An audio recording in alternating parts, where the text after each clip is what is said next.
américain. Et il est vrai aujourd'hui qu'à l'université, on se rend compte qu'il est devenu très difficile de débattre de certains sujets.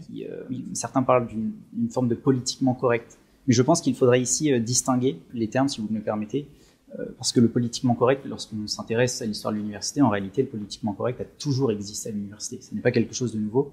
En revanche, ce qui est nouveau, ce sont tous les concepts et théories qui nous viennent des États-Unis, avec l'épicentre très connu qui est le campus d'Evergreen. Et toutes ces théories, de son influence américaine, avec la French Theory également, les penseurs de la déconstruction, Derrida, par exemple, c'est toutes les théories dites décolonialistes, c'est le racialisme, c'est les théories du genre également. Et elles ont toutes en commun, ces théories, d'appartenir à cette même entreprise intellectuelle, politique, et à viser clairement totalitaire. C'est ça, on pèse nos mots totalitaire, puisque leur bras armé, et c'est là qu'il faut parler de la cancel culture, c'est le fait de refuser toute forme de débat. C'est-à-dire qu'une idée qui pourrait paraître offensante, ou qui pourrait offenser les nouveaux champions de ces idéologies, doit être mise de côté. On en a, et beaucoup d'intellectuels français s'inquiétaient finalement de l'importation en France de ces concepts. C'était d'ailleurs le titre d'un ouvrage de Geraldine Smith, Vu en Amérique, bientôt en France. En réalité, en France, c'est déjà arrivé depuis plusieurs années. On en a de nombreux exemples.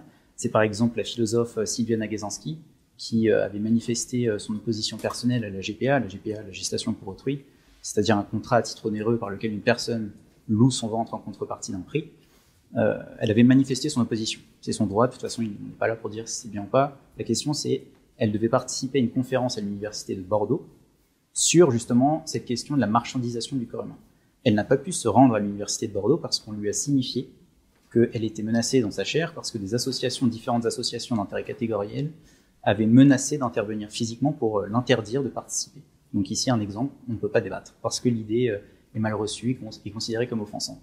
Le deuxième exemple, et j'en terminerai par ça, c'est le professeur Aram Mardi-Roussian, qui est professeur d'histoire du droit à l'université Paris 1 Panthéon-Sorbonne.